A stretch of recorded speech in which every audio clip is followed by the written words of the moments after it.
কি আর বলবো, তুই তো খুব ভালো করেই জানতিস যে আমার মায়ের শরীর খারাপ ছিল। আমার মায়ের চিকিৎসার পেছনে না আমাদের অনেকগুলো টাকা খরচা হয়ে গেছিল, কিন্তু তাও মাকে বাঁচাতে পারিনি। আর বাবা ছাড়া বাড়িতে ইনকাম করার কেউ ছিল না। মা চলে যাওয়ার পর বাবাও সেই শোকে এই পৃথিবী ছেড়ে চলে যায়। আর তারপর মনের সমস্ত রেসপন্সিবিলিটি আমার উপর চলে আসে। তাই আমি বাধ্য হয়ে ডেলিভারির কাজটা করছি। যতদিন বাবা বেঁচে ছিলেন ততদিন উনিই আমার ব্যাকবোন ছিলেন। তাই আমি বন্ধু বান্ধবের সঙ্গে আড্ডা মেরে ফান করে এভাবেই ঘুরে বেড়াতাম। আর বাবা চলে যাওয়ার পর পরিবারের সমস্ত দায়িত্ব আমার উপর চলে আসে। আর সেই কারণে আমি আমার সব শখগুলোকে ত্যাগ করতে বাধ্য হয়েছি। রাহুল, এসব তুই কি বলছিস?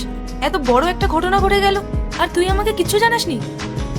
কি আর বলতাম বল, সব কিছু এত তাড়াতাড়ি ঘটে যাবে সেটা আমি ভাবতেও পারিনি। আর তাছাড়াও তুই তো আমাকে বলতিস যে আমি তোকে সময় দিই না। স্যার, আর এসব বলে কি হবে, যা হওয়ার তো হয়ে গেছে, সবই আমার কপাল। রাহুল, আমাকে ক্ষমা করে দিস। আমি না জেনে বুঝে তোর সাথে অনেক খারাপ খারাপ কথা বলেছি। I am really sorry.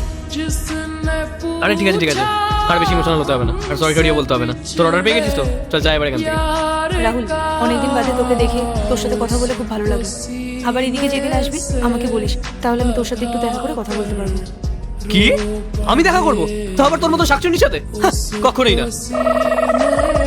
সকালে যে কার মুখ দেখে উঠেছিলাম কে জানে, যে তোর মতন পাবলিকের সঙ্গে দেখা হয়ে গেল, পুরো দিনটাই আমার খারাপ করে দিল। এটা যাই এখান থেকে। কুত্তা কোথাকার, তোর জন্য এসবই ঠিক আছে, ভালোভাবে ব্যবহার করলে তো তোমার হজম হয় না। তুই খারাপ ব্যবহারেরই যোগ্য, ফালতু ছেলে একটা। যা এখান থেকে, দ্বিতীয়বার না ভুল করে নিজের এই মুখ আর আমাকে দেখাবি না, লোফার একটা। আরে হ্যাঁ যা, আমার কোনো ইচ্ছে নেই হ্যাঁ তোর মতো শাকচুন্নির মুখ দেখার। আমাকে বোঝাতে এসছে যত সব, নিজেকে বড় বিরাট কিছু মনে করে।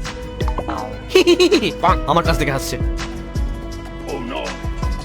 আরে তোর আবার কি হলো? জানতাম আমি, ওর মুখ দেখেছি না, আমার দিনটা আজকে সত্যিই খারাপ যাবে।